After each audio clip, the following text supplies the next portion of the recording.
So the Canon RF 24-105 f4-7.1 IS STM, this is the cheapest kit lens, and I think right now the cheapest lens in the RF system. And it is a very versatile zoom range from 24-105, but it has a variable aperture, which means as you zoom in, your image is going to automatically get darker, and you're also going to have worse and worse low light performance as you zoom in. But for this price point, we're gonna look at, first of all, is it worth it, and who might it be a good idea for, and look at the performance and quality of this lens overall. So as far as the build quality of this lens, it is very small and compact.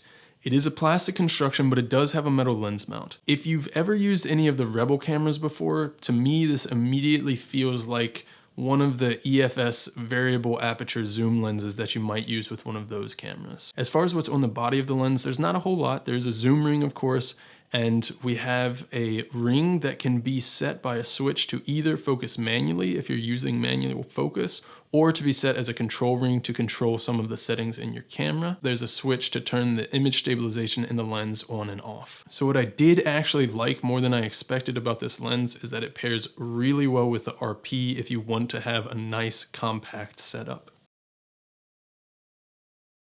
So as far as this lens goes for photography, the image quality, you get what you pay for.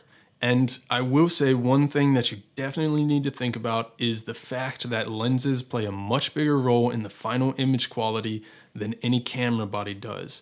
So the lens is actually much more of an important investment than the body is in most cases. What you will get from this lens is great autofocus performance. It's fast, it's quiet. The image quality is just okay.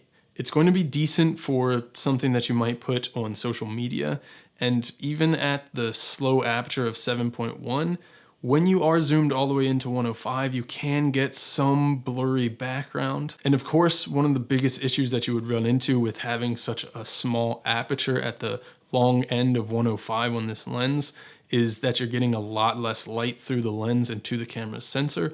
But one thing to keep in mind is that the cameras in the system do perform really well in low light, and it's not going to be an issue in most cases for most of the people that would be looking at this lens, I think. So again, the quality isn't great, but I think it would be okay for most people who are just starting out in the system and want something that's just going to give decent quality photos that they're going to use on social media or something like that. But you are going to want to upgrade pretty quickly from this lens for professional quality, nice bokeh, better low light performance, and just all around better quality. For video, again, the image quality is just okay. It's not terrible, but it's certainly nothing that's going to be super exciting. However, the image stabilization in this lens is actually really nice, and that's going to make it really good for someone who's a starter run and gun videographer or a starting vlogger. It does give you a versatile zoom range.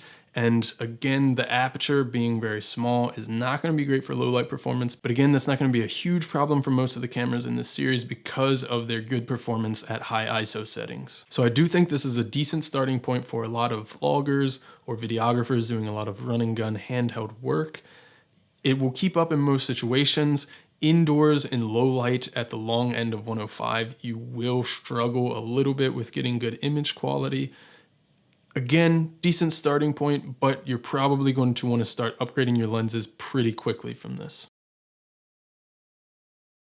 So is it worth it, and who might it be for? I'll say it very obviously lacks in quality, but at $399 normal price, it is the cheapest lens in the RF system, versatile zoom range. Some people might be attracted to that, especially as a budget starting point. I will say that when I found this lens, the kit with the RP and this lens as the kit lens was $999. The RP itself was $899, so that's only $100 extra to get the kit lens. And I'm not sure if that price is going to stick around, but if it does, I will say it's definitely worth it if you're starting out in the system and don't have any other RF lenses or don't have any other full frame lenses. For $100, you can't beat that. Even at the normal price point, I do think this is a decent starting point for a lot of content creators, vloggers, hobbyists, or enthusiasts. And at the total package price point with this and the RP, it still leaves room to be able to start buying other lenses that are going to increase your image quality. I will put a caveat here. I think this lens is a decent starting option for the RP. I do not think you should look at getting this lens to pair with the R, and definitely not with the R5 or R6 or any of the higher models in the RF system. If all you have is the budget for the R or the R5 and the R6 and this lens, go for whatever camera is lower in that price point and spend the remaining amount of money in that budget on better lenses, because the lens is the bottleneck of image quality. If you have a really nice camera and you put a lens like this on it, you're only going to get image quality as good as the lens. So go a step down in your budget on the camera body and take the rest of that budget and put it towards lenses. It's going to make a much better difference. For the RP, decent starting point. For any of the other cameras in the system, I wouldn't look at this lens. If you're looking at getting this lens outside of the kit at the full $399 price, if that's your budget, I would say look at something like the RF 35mm f1.8. And if you can stretch your budget just a little bit more, maybe add to that the 50mm f1.8 and the EF to RF adapter. Those aren't going to be as versatile as this lens as far as zoom range goes, but the image quality you're gonna get out of that is much nicer, and I think you'll be much happier with it. So I hope you enjoyed this video. If you did, give it a thumbs up. If you're interested in this lens or any of the other gear that I mentioned throughout this video, I will have affiliate links in the description below at no extra cost to you. If you use those links, it'll help support this channel so that I can continue making videos for you guys. In the comments below, let me know what you think about this lens. Are you looking at getting this lens? What kind of lens are you looking at? If you haven't yet, hit the subscribe button. See you guys.